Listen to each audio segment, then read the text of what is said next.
With the decline in manufacturing and seeing a lot of jobs, good paying jobs, move overseas and out of state, a lot of our neighborhoods have suffered greatly because of that. And you kind of see that in a lot of the kind of side effects of that have been increase in crime in neighborhoods, neighborhood blight, abandoned houses, and you see a lot of storefronts that have closed, whether it's in a town in Southwest Indiana or here in Indianapolis. It doesn't really matter.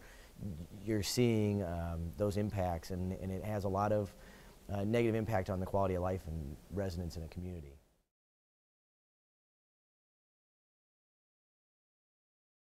Well, I think that there are a couple things you have to do. I think one, you've got to work on revitalizing local economies. You've got to help grow good jobs, help small businesses, and try and attract new manufacturing, because those are the good paying jobs. You know, it's not good enough just to simply create a job. You got to create a job that's got a living wage and good benefits. So, you know, I think that's one area, and part of that is workforce training. You know, we hear a lot about how, you know, you've got manufacturing jobs have left and the workers are not quite equipped for the new manufacturing that we could try to attract. So that's one of the areas that we need to work on. Investing in education is another area of that, to try and make sure that we have an attractive workforce.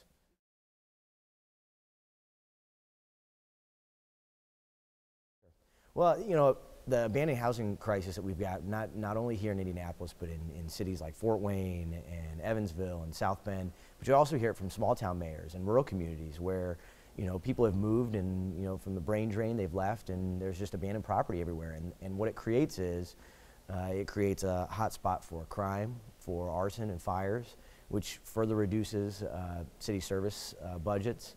It also has an impact on property values, that property values in the surrounding area go down with it. And so people, what ends up happening is people are paying for their home and the value is gone, and so they're upside down in their mortgage, and so it has a spiral effect where more people kind of choose to walk away from a neighborhood. And so what I'd like to see done is starting to incentivize the purchase and rehabilitation of abandoned homes. They're typically pretty cheap, and if we can get an infusion of cash into young couples or people that live in the neighborhood that want to try and kind of see their neighborhood come back, we need to try and help and incentivize that.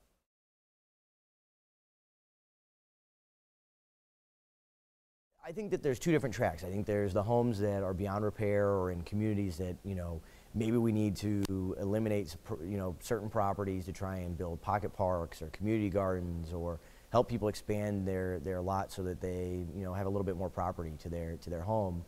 But, you know, there are also a ton of homes out there that are in pretty good condition, in decent neighborhoods that are close to city centers or attractions that, you know, we can use as a hub for redevelopment. And, you know, this is going to create jobs. It's going to increase assessed value for a community, which will help with tax base, and it'll reduce some of the city services that are getting drained for properties that are sitting with nobody in it. So I think it's a win-win for the community.